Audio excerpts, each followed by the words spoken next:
Hello and welcome to PlayStation All-Stars Battle Royale history, where today we'll be covering another stage. 2 videos ago we looked at Nathan Drake, explorer of Uncharted lands, and last time we romped around Rapture with Big Daddy, so it seems only fitting that we take a look at the stage that crosses these two franchises together. Yes, this is Stowaways, the stage set on a plane that features elements from BioShock. However, unlike Big Daddy, the stage elements actually come from the most recent installment in the series, BioShock Infinite, which takes us out of the sea and throws us into the Cloud City of Columbia. But before that, we need to take a look at Uncharted 3. During the events of this game, Drake discovers that there is a lost city in the desert. As the plot progresses, Drake becomes a stowaway on the villain's plane in the chapter appropriately titled Stowaway, and it is this chapter that the stage is based on. Let's take a better look. The original Stowaway chapter opened with Drake crawling into a small vent area where he rested for a moment. This then cut away to an external shot of the plane to show time passing. This external shot has been recreated almost exactly in PlayStation All-Stars as the intro for the Stowaways stage. When Drake was done resting, he crawled through a vent and was immediately discovered by an enemy brute who pulled him into the cargo hold. The brute opened up the cargo bay door and threw Drake out onto it, and the two fought there. This cargo hold area is where the fight starts in PlayStation All-Stars. It's only really possible to see this area well during the brute fight, but it does seem to be a fairly accurate recreation from the original game. The cargo ramp is also present in the stage, and we see this as the left part of the stage when the fight transitions out of the cargo hold. But why does this transition happen? After knocking out the brute temporarily, Drake decided to use the cargo to push him out of the plane. After tugging on a parachute, he forced a crate to fly out and knock the brute off. However, this also dragged out a ton of other stuff, including a couple of trucks. Drake ended up being pushed out too, but he managed to grab one of the trucks that ended up hanging out the back of the plane.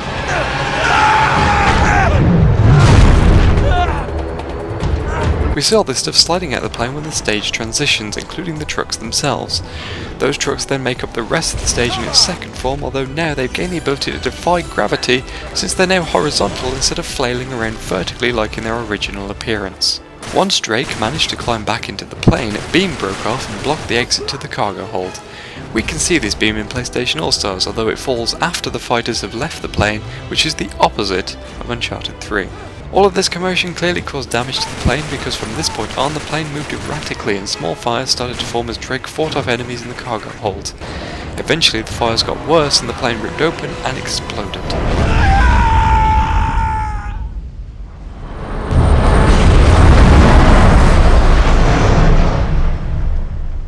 Elements of all of this can be seen in the cargo hold section in PlayStation All-Stars. When the transition starts, there are small fires everywhere, and these fires can also be seen in the second part of the stage at the top.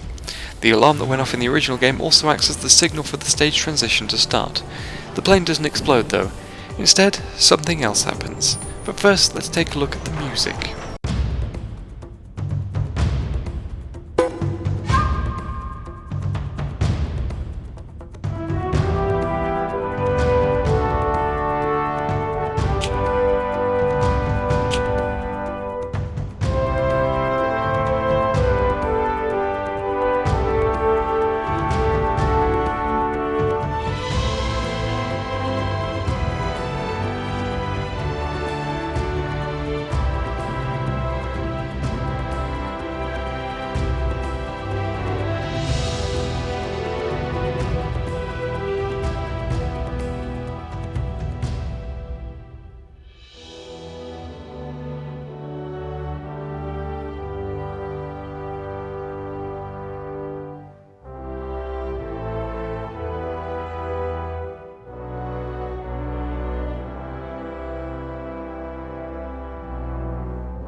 BioShock Infinite is the latest title in the BioShock series. Instead of being set in the undersea city of Rapture, it's a separate but thematically linked story set in Columbia, a city in the sky. You play as Booker DeWitt, a man instructed with escorting out a girl named Elizabeth who has been imprisoned in the city. Funnily enough, just like Uncharted 3, there is a sequence where Booker needs to escape from an airship as it sets on fire and ultimately crashes. It's especially notable because BioShock Infinite is the source of the mashup in Stowaways, and there are quite a few elements to talk about. At the beginning of BioShock Infinite, DeWitt finds himself in a lighthouse and ultimately ends up being shot upwards into the clouds by a mysterious machine. As he ascends, wispy clouds pass by his vision before eventually being given a stunning view of the city. This seems to be referenced in Stowaways. While the plane in Uncharted immediately crashed after Drake's shenanigans, the plane in PlayStation All-Stars actually moves upwards into the clouds, ultimately revealing a strange city in the distance.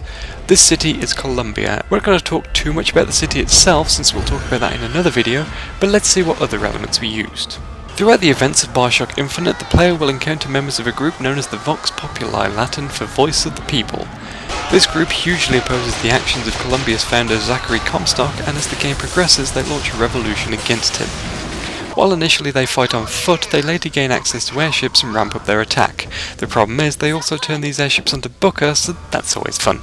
A Vox airship flies into the Stowaway stage during the mashup. However, what you may notice is that the Vox airships in Infinite are generally plain, since they're just commandeered from Comstock's own fleet, while in PlayStation All-Stars, the words "Our voice will be heard" have been painted all over it.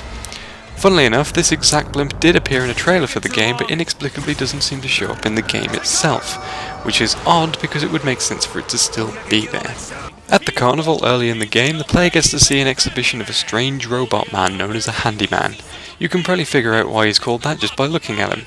It's not clear what a handyman's purpose is, but you do have to fight them at a few points in the game. They are hard-hitting enemies with immense speed, similar to Big Daddy in the original game, but they do have an exposed heart that acts as a major weakness. A handyman briefly appears in Stowaways too. It jumps onto a fallen platform hanging from the plane before stumbling and falling away off the back, never to be seen again. When Booker rescues Elizabeth from her prison early on in Infinite, introductions are cut short by the arrival of the Songbird. What is the Songbird? Well, this thing. Songbird is a gigantic bird robot monster designed to protect Elizabeth and keep her locked away in Monument Island at all costs. It's a prominent character throughout the game and is known throughout Columbia, since you can see evidence of it in informative kinetoscopes and even find plush doll versions in toy shops. Generally, however, you'll be running for your life as the Songbird tries to destroy everything around you in an attempt to murder you and take Elizabeth back. Until the end of the game, that is, where it's possible to manipulate Songbird and get him to fight for you instead. In this huge battle, you get to set Songbird on passing airships and even land and cause a shockwave. You can call him out by aiming a massive target onto a ship, which you will then follow. The Songbird appears in Stowaways, and he flies around attacking the Vox blimp, but will also occasionally fly around the stage, causing AP loss to anyone in its way. The target from the end of the game also appears, only this time it seems to be the target for the blimp's missiles and not the Songbird itself.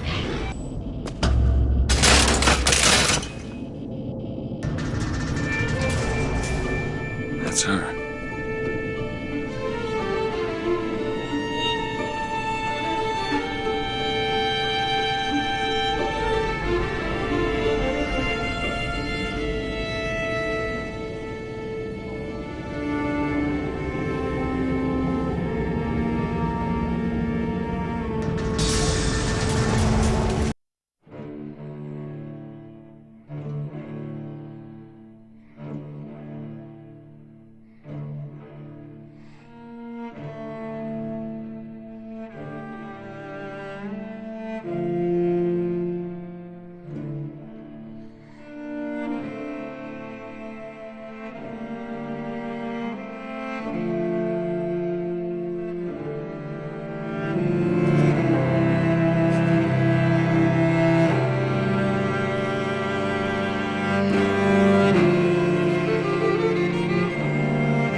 about stowaways. Hope you've enjoyed this video, and next time you'll get another lesson from teacher about another character. Stay tuned.